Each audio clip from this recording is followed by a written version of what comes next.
Hi guys, it's been a while since I did Am I the Asshole? Let's decide if you are really the asshole. Without further ado, let's just dig in.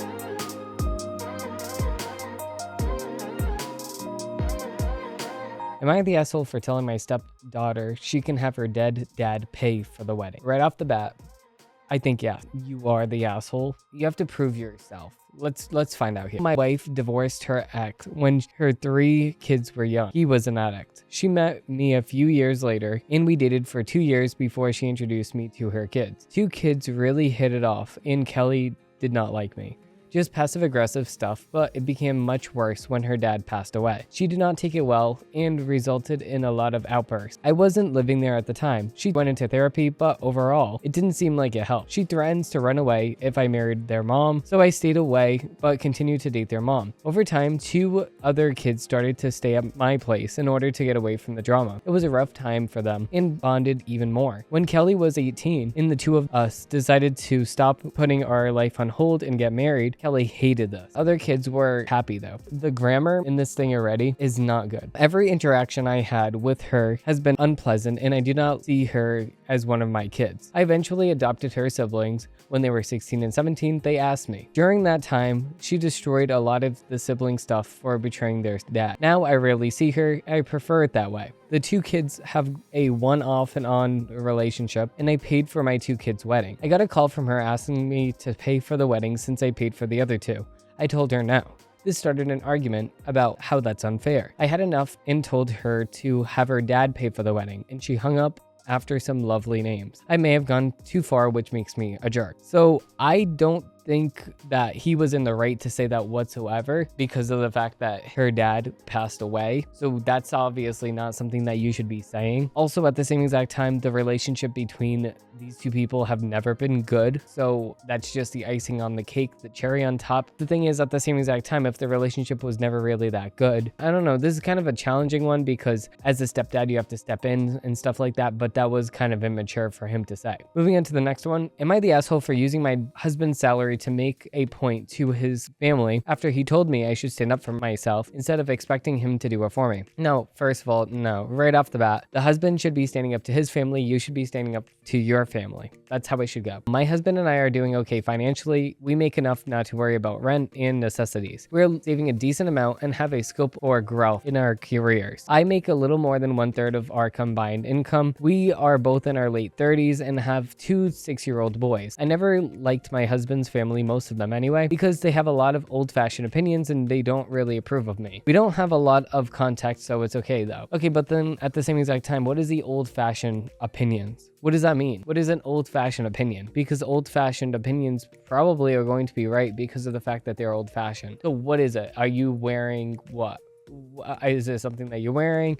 Is it about how you look? Do you have a lot of ear piercings or piercings on your face in general? Do you have a lot of tattoos? A lot of people that come from a different country are more judgmental because of the fact that they are from another country, so they don't know anything better. So there's a lot of things that we need to find out about the situation before we can make a final judgment. My husband's cousin's wedding is this week, and they're getting married in our city. So he offered for his parents and uncle and aunt to stay with us. Bride and groom are renting a place. It's a bit of a squeeze, but it's working. They've been here for 2 days now, and on the first day, I heard them having a whole discussion on how it's sad that our children won't get the proper childhood with a mom at the home. Oh, okay, so is this a gay couple? Now I get it. He tried to say it without really saying it. This is a gay couple, of course. Now it makes sense. The old-fashioned perspective is a kid should have a mom and a dad. He didn't really want to come out and say it. So now, okay, it makes sense now. It makes sense now. So here's the thing. Kids deserve a mother and a father. Having 2 dads is obviously better than having no dad. Having 2 moms is obviously better than having no mom and stuff like that. But the thing is, at the same exact time, if you're a same-sex couple, you're actually restricting the other parent from the kid.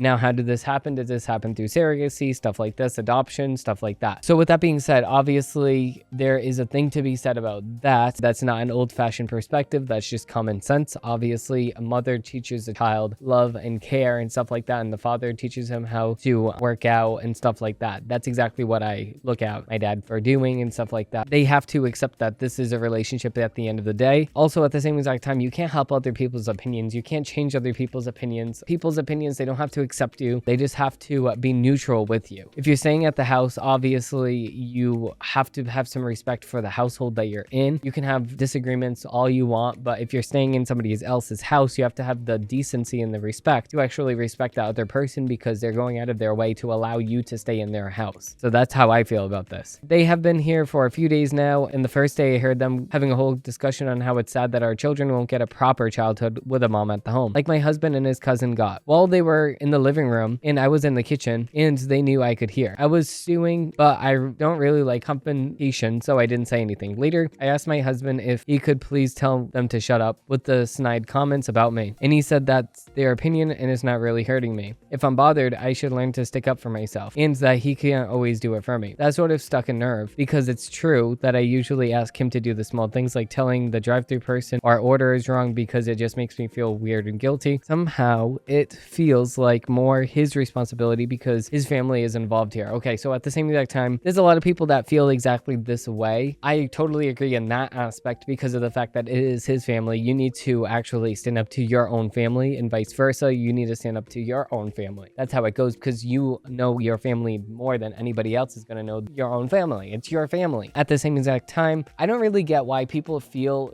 nervous in the drive-thrus and stuff like that. I never felt nervous in the drive-thrus. I'm always over the top respectful to everybody that I go through on the drive-thru, or if I'm ordering in person, stuff like that. If the person seems a little bit rude or frustrated and stuff like that, that's what makes me feel anxious and stuff like that. And then I start thinking about if I should just walk away at that point. That's why I'm like, wait a second, should I just walk away? I don't really like the attitude that I'm getting. That's how I go about things. But at the same exact time, I would fully understand why you would expect the other person to talk about that with their own family. Again, it is their opinion, but at the same exact time, they should have the decency and the respect to not say it in your own house when you're allowing them to say it at your own house when it's somebody else's wedding that you're celebrating. If they want to feel that way, that's fine, but at the same exact time, you need to leave it for another time. There's a time and a place for everything. Today, my father-in-law made one more and pointed comment during dinner, and I said, your son makes XXX, and we live in a city and rent is XXX. We cannot live on his salary, so I don't know why you think I should be home all day. They were pretty quiet after that. Now my husband is really angry at me because I put him down in front of his whole family, who are all richer than us, and will look down on him. Am I the asshole? I don't really understand that. I don't like spewing out how much I make per year. I don't really like the aspect of going out and saying, oh, this is exactly how much I make per year. This is exactly how much rent is. And I don't really like the numbers. I don't think that the numbers really make anything better at the end of the day. But I do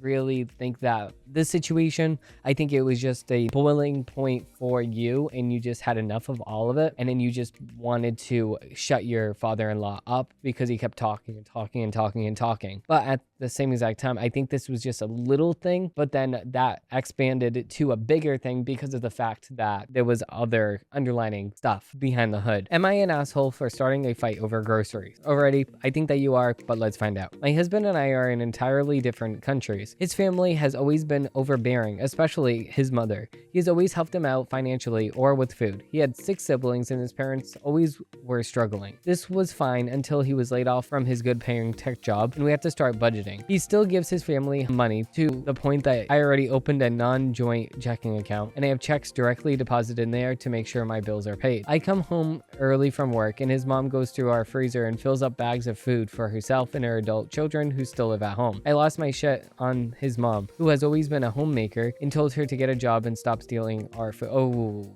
okay, so already, I would not go this way. This is completely out of pocket. At the same exact time, you can't be stealing other people's food. So he should have told his mother to stop stealing the food and stuff like that. She should have food at her house. Why does she need to go to this lady's house to get food? It just doesn't make any sense. He's way too giving. This is exactly what happens when people start stepping all over you and stuff like that. But that is family and that is his mom at the end of the day. My husband, her, and I got into this huge screaming match after I spoke to his mother. How I'm not supporting an able-bodied adult who can get a job, and they need to assimilate into our culture now that his family lives here because food is so freaking expensive for her to shop from my fridge. This escalated to me being called names, insensitive, and worse. I packed 2 suitcases in front of his mother. I am staying with my family. I don't care if an eviction is on my credit report and I am no longer helping him out into his freeloading family. I have lots of slurs against me over the last 2 days when my husband has tried to talk to me about our debt debts, and I have told him he could sue me. But I don't know right now if he can afford the place we live in, the utilities, or even food. So I don't really care about him or his freeloading family right now. Okay, so that's it. You're done. Like, you just broke up over that. Not even just starting a fight over groceries. Literally breaking up with your husband. Having a divorce with your husband over groceries. That's way too far. I would have talked to her about it first and say, listen, here's the situation. Here's when you maybe don't bring up money. Maybe just say that there's a situation ongoing in the household and you can't really afford bills right now. You would really appreciate if she didn't take groceries, especially during this time. Oh, I know that my husband usually goes above and beyond for you, and I commend him for that and have a lot of respect for him to do that and stuff like that. There's a way to word it and not do that. Again, you should not have a divorce over groceries. What, you think that maybe $100 of groceries is worth you getting into a divorce with your husband? Yeah, I don't think so whatsoever. Am I the asshole because I didn't tell my family for 4+ days that I had a baby? My mom, widowed, in-laws are all three on... Okay, so this lady just did not want to announce her that she's pregnant at all, and she didn't want to let her family know. She says that her mom hijacks her milestones and stuff like that. She apparently had the baby. No, she's definitely the asshole because of the fact that you always tell your family when you're pregnant and stuff like that. You just let them know. It's just common courtesy. And especially your husband going to obviously need his support for raising the child in the very first place. So obviously your husband is the first one that you should tell, and then along with your family members and stuff like that. And then you can all celebrate together. Maybe if you want to leave the gender of the baby up surprise. I don't want to have a gender reveal, stuff like that, but I obviously recommend you getting a gender reveal because of the fact that you get a bunch of gifts and stuff like that for the baby that you're gonna have, because you're gonna need the gifts, you're gonna need the stuff because babies are expensive. So with that being said, that's going to do it for this episode of Am I the Asshole? If you did like this episode and you do want to see more, please like and subscribe down below, because I do post new episodes of my weekly show every single Monday, Wednesday, and Friday. Thank you all for watching, thank you all for listening, and I hope they have a great rest of your day.